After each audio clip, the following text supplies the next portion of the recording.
आजाद अधिकार सेना ने अमिताभ ठाकुर जो उसके राष्ट्रीय अध्यक्ष हैं, उन्होंने सूचना और प्रसारण मंत्रालय को एक मेल की है और चिट्ठी भी लिखी है। आज तक और एबीपी न्यूज चैनल जैसे न्यूज चैनलों ने जिस प्रकार पूरी तरह भ्रामक और फेक ढंग से अभिनेता श्री धर्मेंद्र के मृत्यु की खबर चलाई, वह स्पष्टतया क्रिमिनल और सिविल मिसकंडक्ट है।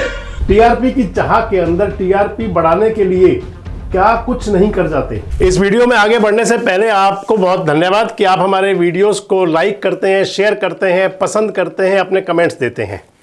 इसके साथ ही आपसे हमने पहले भी कई बार एक रिक्वेस्ट की है जिस पर आपका हमें साथ भी मिलता है। साइड में दिए हुए क्यूआर कोड को आप स्कैन करके हमें आप आर्थिक सहयोग भी कर सकते हैं, क्योंकि किसी भी संस्था को चलाने के लिए आर्थिक सहयोग बहुत जरूरी है और ये हमें आप लगातार करते हैं, इसके लिए धन्यवाद।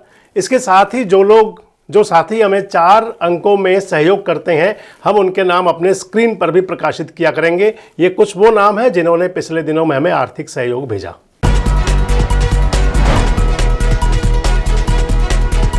दोस्तों नमस्कार, मैं संजय मग्गू और मौजूद है देश रोजाना के डिजिटल मीडिया मंच पर। कई बार खबरें ऐसी चुभ जाती हैं जो आप देखते हैं मीडिया पर, मेन स्ट्रीम मीडिया पर हो या सोशल मीडिया पर हो, वो किसी को बहुत परेशान कर देती हैं। ऐसी खबर थी एक फिल्म अभिनेता धर्मेंद्र के निधन की। आपको ध्यान होगा, आज से 2 दिन पहले की बात थी।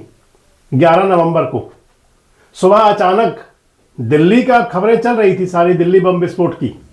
एकाएक टेलीविजन की स्क्रीन पर आपने देखा होगा, एकदम खबरें रेंगनी शुरू हुई कि फिल्म अभिनेता धर्मेंद्र का निधन हो गया। तमाम मीडिया चैनल्स उस खबर को दिखाना शुरू कर चुके थे एकदम से। चाहे वो आज तक था, अंजना ओम कश्यप ने तो धर्मेंद्र जी को श्रद्धांजलि अर्पित करवा दी थी।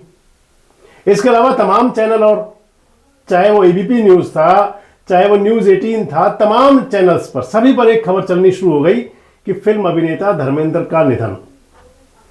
मैंने आपके साथ एक वीडियो शेयर किया था, इस वीडियो में भी विस्तार से बात करूंगा। दरअसल आज आपसे बात इसलिए कर रहे हैं कि एक संगठन है आजाद अधिकार सेना, उत्तर प्रदेश का संगठन है, लखनऊ में इसका मुख्यालय है और अमिताभ ठाकुर इसके अध्यक्ष हैं, राष्ट्रीय अध्यक्ष। आजाद अधिकार सेना ने अमिताभ ठाकुर जो उसके राष्ट्रीय अध्यक्ष हैं, उन्होंने सूचना और प्रसारण मंत्रालय को एक मेल की है और चिट्ठी भी लिखी है। आपको दिखा रहा हूं मैं, चिट्ठी देख सकते हैं। ये आजाद अधिकार सेना ने मेल किया है, चिट्ठी लिखी है सूचना प्रसारण मंत्रालय को और कहा है कि ये तमाम टेलीविजन चैनल माफी मांगे और इसके साथ इन पर 1 करोड़ रुपए का पेनल्टी लगाई जाए, जुर्माना, और अगर नहीं होगा तो फिर वो अदालत में जाएंगे। यहां यह भी जानना जरूरी है कि अमिताभ ठाकुर जो कि सेवानिवृत्त आईपीएस अधिकारी हैं, उन्होंने लखनऊ की हाई कोर्ट में अंजना ओम कश्यप के 14 अगस्त के उस शो जिसपे उन्होंने हिंदू मुसलमान किया था को लेकर के अदालत में भी गए थे अमिताभ ठाकुर और उनके खिलाफ एफआईआर भी दर्ज कराई थी। 14 अगस्त 2025 को आज तक न्यूज चैनल के ब्लैक एंड व्हाइट कार्यक्रम में एंकर सुश्री अंजना ओम कश्यप द्वारा प्रस्तुत कार्यक्रम को प्रथम दृष्टया भारतीय न्याय संहिता के कतिपय धाराओं में आपराधिक कृत्य मानते हुए मेरे द्वारा प्रस्तुत परिवाद पर क्षत्रिय अधिकारिकता के आधार पर सुनवाई करते हुए न्यायिक मजिस्ट्रेट तृतीय लखनऊ ने परिवाद दर्ज करने के आदेश देते हुए मुझे 30 सितंबर को अपने बयान दर्ज करने के निर्देश पारित किए हैं। आपसे सारी विस्तार से चर्चा करेंगे और आज मीडिया की स्थिति क्या है, मैंने आपको पहले भी शेयर किया था। दरअसल टीआरपी की भूख ऐसी है, टीआरपी की इस प्रकार की भूख हो चुकी है मीडिया के अंदर, क्योंकि अगर वो टीआरपी बढ़ाएंगे, टीआरपी चाहे असली बढ़े या फर्जी बढ़े। आपने देखा होगा महाराष्ट्र के अंदर एक चैनल को टीआरपी बढ़ाने के लिए जो फेक टीआरपी बढ़ाई गई थी, जेल तक भी जाना पड़ा था, जेल की यात्रा भी करनी पड़ी थी। उसके बावजूद कहते हैं ना कि गंदा है पर धंधा है, और धंधे की चाह में आप धंधा कह सकते हैं, धंधा बन चुका है बिल्कुल। झूठ सच कुछ भी परोस देना। बस परोस देना, ये नहीं देखना कि उसका इंपैक्ट क्या होगा। जब धर्मेंद्र जी के निधन की खबर चली थी तो मैंने आपके साथ वीडियो शेयर किया था उसी शाम को ही, आप देख सकते हैं जाकर के। मैंने कहा था कि आखिर क्या बीती होगी उस परिवार पर, और एक सच है, अगर किसी परिवार का कोई सदस्य है, और फिर धर्मेंद्र तो बॉलीवुड अभिनेता हैं, सिने जगत के अंदर उनकी अपनी अलग पहचान है, 90 साल की उम्र के होने जा रहे हैं, जिंदा दिली से जिए हैं हमेशा। धर्मेंद्र जितने सक्रिय वो सिने जगत के रहे अंदर, उतना ही उनका रुतबा रहा राजनीति के अंदर भी, सियासत में भी। सांसद भी थे भारतीय जनता पार्टी से, उनकी पत्नी हेमा मालिनी भी सांसद है लगातार तीसरी बार मथुरा से। सनी देओल भी सांसद थे, उनके बेटे वो भी भारतीय जनता पार्टी से सांसद बने थे। यानी कि इतना रुतबा था कि एक ही परिवार के 3 सदस्य उनके अलग अलग समय पर लोकसभा के सदस्य रहे, चुन करके, किसी दया पर नहीं, राज्यसभा नहीं मिली थी उनको, चुन करके जाते थे। लेकिन अचानक से जो वो मेन स्ट्रीम मीडिया के अंदर खबरें चलनी शुरू हुई, दरअसल सोशल मीडिया के लिए कभी कहा जाता था कि सोशल मीडिया पर कई बार फेक खबरें चल जाती हैं, आज भी है। एक विशेष प्रायोजित खबरों का एक सिस्टम चलता है सोशल मीडिया पर भी, किसी के बारे में कुछ भी चला भी दिया जाता है, ऐसा बहुत है आजकल भी। लेकिन मेन स्ट्रीम मीडिया जो होता है उससे बड़ी उम्मीद होती है कि वो अच्छे तरह से जांच परख करके कोई बात कहेगा, और फिर कोई छोटी बात नहीं। जीवन और मौत ईश्वर के हाथ में है, जीवन और मौत ऊपर वाले के हाथ में है। आप किसी भी धर्म से आते हैं, किसी भी संप्रदाय को मानते हैं, सभी के अंदर कहा जाता है कि जीवन और मृत्यु ऊपर वाले के हाथ में है। लेकिन हमारे जो टीवी चैनल्स के जो एंकर हैं, ये शायद ऊपर वाले से भी ज्यादा ऊपर वाले हो चुके हैं। इनको लगता है कि ऊपर वाला भी, उसके ऊपर वाले के बारे में भी कोई खबर चला सकते हैं, कुछ भी। आपने पिछले बहुत समय में देखा होगा, टीआरपी की चाह के अंदर टीआरपी बढ़ाने के लिए क्या कुछ नहीं कर जाते। स्टोरियां प्लांट की जाती हैं, स्टोरियां बनाई जाती हैं, बेचने के लिए जाने क्या क्या किया जाता है। आप देखें तो कई बार उनको जो एक्शन कैमरा हुआ करता है उसको हटाना पड़ जाता है। लेकिन धर्मेंद्र की निधन के जो खबर चलाई गई थी वो हर व्यक्ति को परेशान करने वाली थी। अगर किसी व्यक्ति का निधन हो जाता है, कोई चला जाता है, और ये तय है कि जिसका जन्म हुआ है उसकी मौत निश्चित है, वो जाएगा जरूर।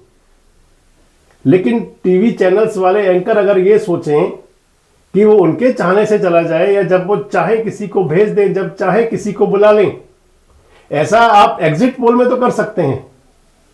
आप एग्जिट पोल में एक बार बिहार के अंदर नीतीश सरकार बना दें, कह दें एनडीए आगे है, फिर अगली बार आप बता दें कि महागठबंधन भी आगे हो रहा है, चित्त भी मेरी, पट भी मेरी, अंटा मेरे बाबा का। लेकिन आप किसी जीवन और मौत के बारे में तो ऐसी बात नहीं कर सकते। इससे पहले भी आपने कई बार मेन स्ट्रीम मीडिया के, और यही कारण रहा कि आज मेन स्ट्रीम मीडिया को गोदी मीडिया का नाम दिया जाना शुरू हो गया। सरकार कुछ कहे या ना कहे, सरकार क्या चाहे या ना चाहे, जैसे ये अंतरदर्शी हैं, अंदर की बात जान लेते हैं, और फिर शायद वो चलाते हैं जो उनको सूटेबल हो, मन कर रहा हो। वहां तक भी ठीक था। लेकिन किसी व्यक्ति की मौत की खबर चलाने से आपको क्या मिलेगा? किसी जिंदा व्यक्ति के बारे में आप उसकी मौत की खबर चला दें, और वो भी ऐसे व्यक्ति की जिसके लाखों लाखों करोड़ों फैंस हों, उनके प्रशंसक हो, चाहने वाले हों।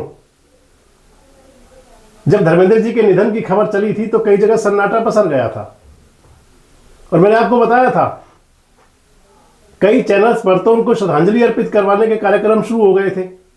आपने देखा होगा, जिनका भी नाम लिया मैंने, अंजना ओम कश्यप, उन्होंने तो उदित नारायण साहब से भी एक श्रद्धांजलि गीत बुलवा दिया था। रजा मुराद से बड़ी लंबी चौड़ी स्टोरी करवा रहे थे। शायद थोड़ी देर में बता देते अंत्येष्टि कहां होगी। वो तो जब पता चला परिवार को, तमाम प्रकार की लानत भेजी हेमा मालिनी जी ने, तमाम लानत भेजी। शर्म करनी चाहिए, कहा गया शर्म आनी चाहिए आपको। लेकिन मैंने बताया कि टीआरपी की भूख, और उसके बाद देखिए आप, उसके बाद देखिए, कह सकते हैं करेला और ऊपर से नीम चढ़ा। इसके बावजूद भी किसी भी एंकर ने अपने चैनल पर एक लाइन ये नहीं चलाई कि हमें खेद है, हमसे ये गलत खबर का प्रसारण हो गया। क्या सोर्स था आपकी खबर का? क्या सोर्स था? ना कोई डॉक्टर ने बुलेटिन जारी किया, ना उनके परिवार के लोगों ने कुछ कहा। और आप देखिए गजब बात, धर्मेंद्र उनके बाद में अपने घर में जा चुके हैं, स्वास्थ्य लाभ ले रहे हैं। जीवन की डोर का पता नहीं कब तक चलती रहे और कब टूट जाए, लेकिन आप किसी को जीते जी मार देंगे तो फिर आपको माफी तो मांगनी चाहिए। और अब जो अमिताभ ठाकुर ने अपनी जो सेना की तरफ से जो भेजा है पत्र और मेल किया है, उसमें यही मांग की गई है कि माफी मांगे, अपने चैनल पर आकर के माफी मांगनी चाहिए वैसे तो। और उनसे साथ कहा है कि इन पर पेनल्टी भी लगाई जाए। आज तक और एबीपी न्यूज चैनल जैसे न्यूज चैनलों ने जिस प्रकार पूरी तरह भ्रामक और फेक ढंग से अभिनेता श्री धर्मेंद्र की मृत्यु की खबर चलाई, वह स्पष्टतया क्रिमिनल और सिविल मिसकंडक्ट है। अतः मैंने सूचना प्रसारण मंत्रालय को इन तथ्यों का संज्ञान लेकर इन चैनलों से तत्काल श्री धर्मेंद्र के परिवार और आम जन से क्षमा याचना मांगने तथा श्री धर्मेंद्र के परिवार को टोकन कंपनसेशन के रूप में ₹1 करोड़ प्रति चैनल दिए जाने के निर्देश देने की मांग की है। आपको क्या लगता है कि क्या वाकई अपनी इस गलती के लिए, और गलती नहीं ब्लंडर थी, उसके लिए क्या चैनल्स को माफी नहीं मांगनी चाहिए? और क्या उन पर किसी की भावनाएं भड़काने का मामला भी नहीं बनना चाहिए? कमेंट्स बॉक्स में जरूर बताएं। जुड़े रहें हमारे साथ, देखते रहें देश रोजाना। हमारे साथ जुड़े रहने के लिए सब्सक्राइब करें देश रोजाना के YouTube चैनल को और नई वीडियो की नोटिफिकेशन पाने के लिए बेल आइकन जरूर दबाएं। अगर आप ये वीडियो फेसबुक या इंस्टाग्राम पर देख रहे हैं तो पेज को लाइक और फॉलो जरूर करें और ज्यादा से ज्यादा शेयर करें।